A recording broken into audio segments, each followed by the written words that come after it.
сәлемдестім, сәлемсіз сөз бастама сәлемдешкім. Алланың хақ жолды ұйғарғандар, Мұхаммед сүннетіне иланғандар, адамдар бір-біріне қонаға кен, осылайша бір-біріне меймандаңдар.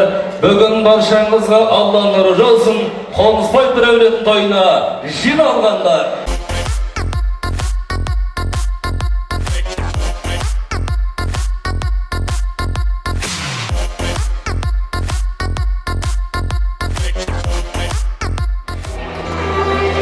Пенде байғыз табынып сыйынады, алтын көміс теңге тиынға да, ертең соның бәрінен мейрады, жағас жоқ, чең жоқ, киім ғана.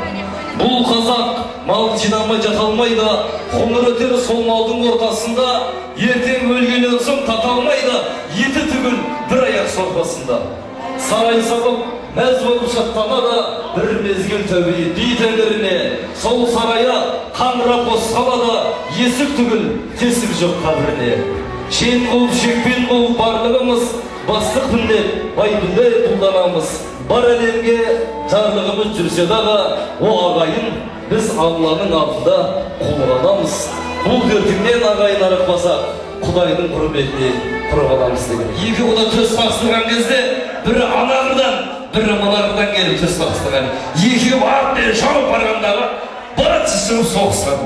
Шаң көтерілген бұрғы, бәс саған ана екеу құда болып төгіп адамдар сол кезде қыз беріп аты сол кішкене шалғай кіші болайын. Ой, бәрекелді, қаптен емес, бәрекелді. Енді кім жүгіріп төс бақса, оның құда болуға значит желаниясы бар.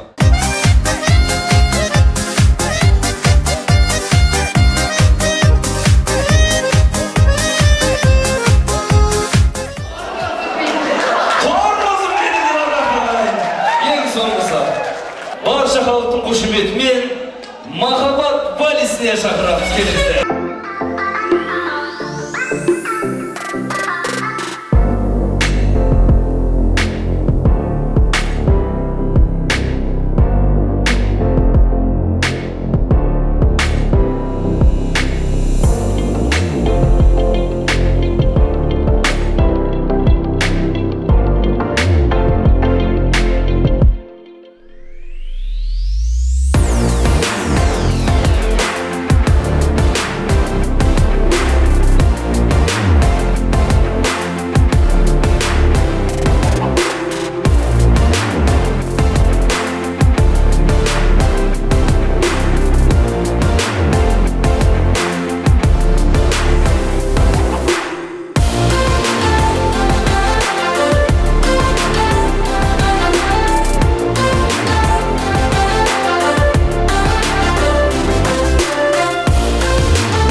Екі қолды қақпада абай сабақ сұраса